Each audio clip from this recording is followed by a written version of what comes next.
প্রিয় শিক্ষার্থীবৃন্দ, তোমাদের জন্য আমি নিয়ে এলাম আরেকটি নতুন ভিডিও। তো আমাদের আজকের ভিডিওতে আমরা 10 নম্বর অঙ্কটা সলভ করব। 12.2 এর যে আর গুণন পদ্ধতি আছে সেই আর গুণন পদ্ধতি থেকে আমরা 10 নম্বর অঙ্কটা সলভ করব। তো চলো শুরু করি।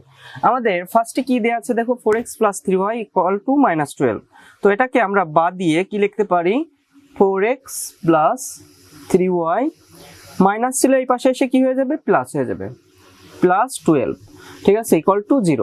আর এটাকে আমরা লিখতে পারি দেখো 2x, যেহেতু আমাদের y এর ওখানে কিছুই নেই তাহলে আমরা +0 লিখতে পারি, যেহেতু আমাদের আমাদের 5 আছে এই পাশে আনলে -5 হয়ে যাচ্ছে, তো আমরা কি লিখতে পারি, 0।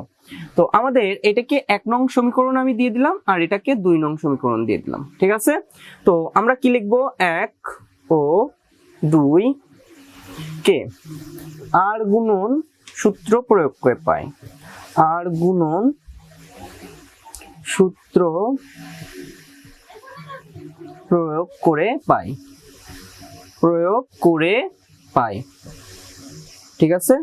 তো আমাদের এখানে কি ফার্স্টে x লিখবো, এখানে y লিখবো আর এখানে কি লিখবো, 1। তাহলে আমাদের ফার্স্ট কাজ কি, যখন x এর কাজ করব তখন আমরা কি 3y + 12 আর 0 - 5 দিয়ে কাজ করব, তাই না। y এর ওখানে কিছু নেই মানে 0 আছে, তাহলে আমরা ফার্স্ট কাজ কি 3 × 5 = 15, আমাদের আগে কি আছে, মাইনাস আছে, তাহলে আমাদের -15, ঠিক আছে। তারপরে কি মাইনাস, আমাদের 0 এর সাথে যদি 12 গুণ করা হয় আমাদের 0ই কিন্তু হবে, ঠিক আছে। এরপর আমাদের এইটুকু শেষ, এরপর আমরা যখন y এর কাজ করব তখন কি হচ্ছে, আমরা 4x + 12 আর আমরা 2x - 5 নিয়ে কাজ করব, তাহলে 12 দুগুণ কত, আমরা লিখতে পারি 24, তাই না। 12 দুগুণ 24, আমাদের প্লাসে প্লাসে প্লাসই হবে, আর 4 × 5 = 20, তাহলে আমাদের -20 লিখতে পারি, তাই না। আমাদের 4 × 5 = 20, প্লাসে মাইনাসে মাইনাস, ওকে। এরপর আমরা যখন 8 এর দ্বারা কাজ করব তখন 4 এর সাথে আমরা যখন 0 বসাই দেই, মাইনাস আমাদের 3 দুগুণ 6, ঠিক আছে। এরপর আমাদের x / -15 = আমাদের y / আমাদের কত, 24 যোগ মাইনাসে মাইনাসে +20 = 1 / -6। তো এর পরবর্তী লাইন কি হবে, আমাদের x / আমাদের -15 = 1 / -6। তাহলে আমাদের এখানে কি মাইনাস মাইনাস চলে যাচ্ছে, তাহলে আমাদের কি হচ্ছে, আমরা কি লিখতে পারি, 6x = 15, ঠিক আছে। তাহলে 6x = 15, তাহলে আমরা x = কত লিখতে পারি, 15 / আমরা কি লিখতে পারি, 6। তাহলে আমরা এখানে কাটাকাটি করি, 3 × 5 = 15 আর 3 দুগুণ 6, তাহলে x এর মান আমরা কত পাচ্ছি, x = 5/2, সরি।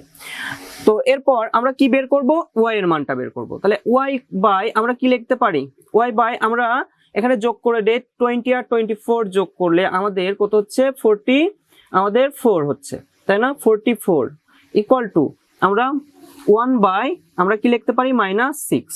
তাহলে আমরা আড়াআড়ি যদি গুণ করে দেই তাহলে কি হচ্ছে, -6y = 44। তাহলে আমরা এখানে কি করতে পারি, y = -44 / আমরা কি লিখতে পারি, 6 লিখতে পারি, ঠিক আছে। তো আমরা যদি 2 দিয়ে কাটাকাটি করি, 22 দুগুণ 44, 3 দুগুণ আমাদের 6, তাহলে y এর মান কত বের হচ্ছে, -22/3। তাহলে x আর y এর মান আমরা বের করলাম, আমরা x আর y এর মান বের করলাম কত বলতো, আমরা x এর মান বের করছি 5/2 আর y এর মান বের করছি 22/3, -22/3। তো এটাই কিন্তু আমাদের প্রদত্ত অঙ্কের 10 নম্বরের উত্তর। তো আশা করি তোমরা যে আমাদের 10 নম্বর অঙ্কটা, সেই 10 নম্বর অঙ্কটা খুব ভালো করে বুঝতে পারছো। যদি ভালো করে বুঝে থাকো অবশ্যই চ্যানেলটাকে সাবস্ক্রাইব করো এবং তোমার বন্ধুদের সাথে শেয়ার করো। আজ এ পর্যন্তই, সবাই ভালো থাকো, সুস্থ থাকো।